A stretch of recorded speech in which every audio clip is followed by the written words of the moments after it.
Halo teman-teman semua, jumpa lagi dengan saya. Kali ini saya ingin ceritakan misteri Ratu Laut Utara atau biasa disebut dengan Dewi Lanjar.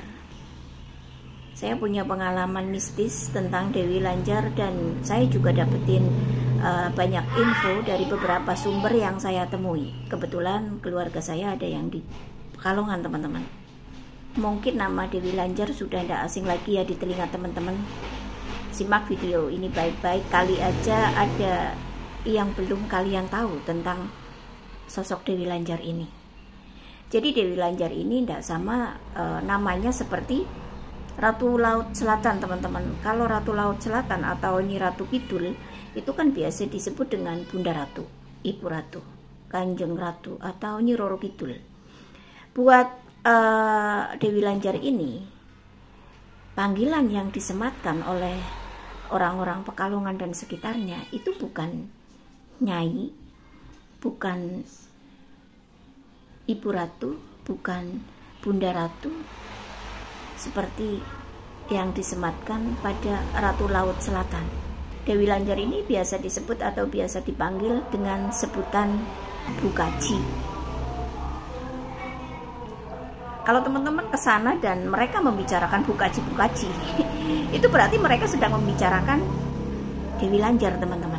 Meskipun tidak semua yang mereka ceritakan itu tentang Dewi Lanjar ya, tapi Dewi Lanjar sendiri itu biasa dipanggil dengan sebutan Bukaji.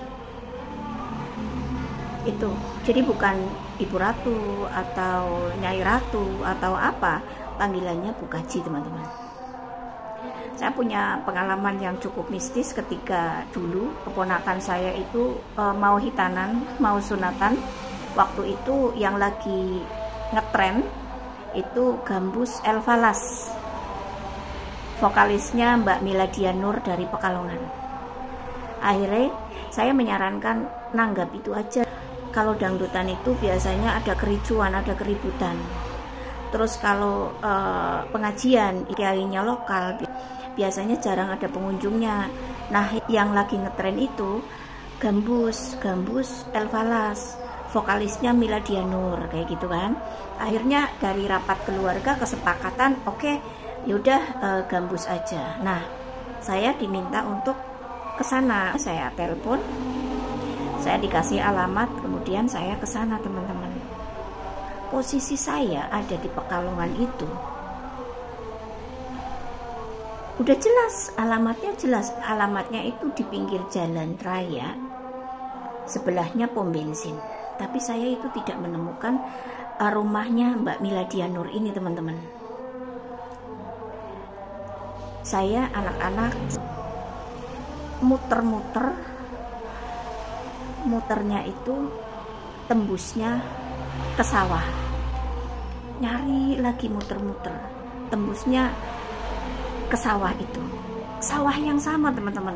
Sawah yang sama itu sampai 4 kali putaran, 4 kalinya kita baru nyadar, kok sawah ini lagi ya, kok kita ke sawah-sawah ya, gitu kan.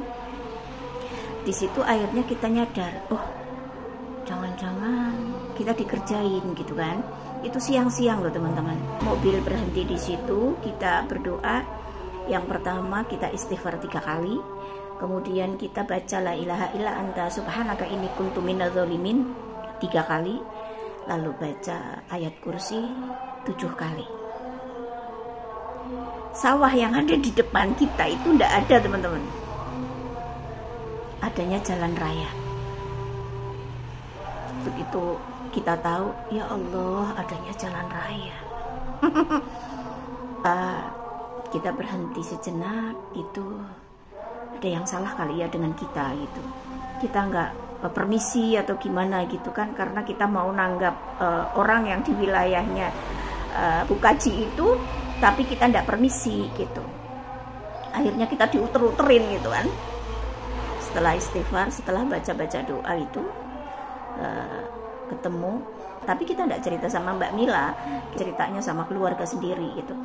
Itu yang pernah kami alami, teman-teman. Jadi kejadiannya kalau malam mungkin masuk akal ya, ini siang hari, teman-teman. Siang hari, benar-benar siang bolong, dan kita itu pakai mobil waktu itu ada anak-anak juga ikut gitu.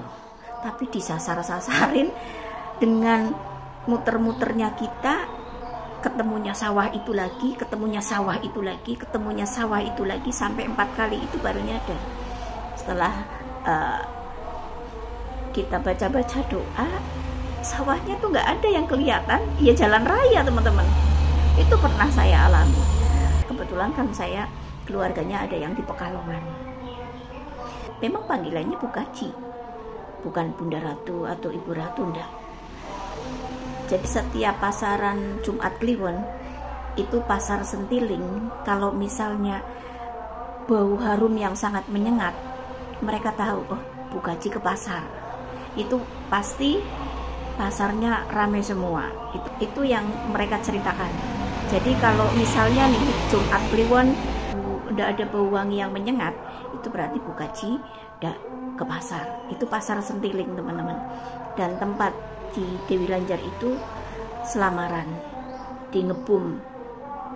Buat teman-teman yang pingin ke sana, ini ada cerita lagi ya, cerita banyak sebenarnya untuk kisah Dewi Lanjar ini ya, yang teman-teman saya alami, terus keluarga saya alami, saudara saya alami, itu banyak sebenarnya. Tapi ini saya cerita sendiri dulu, cerita pengalaman saya yang memang benar-benar waktu itu diuter-uterin ya, dikerjain gitu. Karena mungkin nih perasaan saya, mungkin karena kita mau nanggap orang yang ada di wilayahnya Bu Kaji, tapi kita ndak izin kali ya, gitu, ndak permisi kali ya, gitu aja dulu ya teman-teman cerita dari saya. Masih banyak cerita-cerita lagi tentang misterinya Bu Kaji ini. Selamat malam, sukses terus buat semuanya, dan jangan lupa subscribe-nya.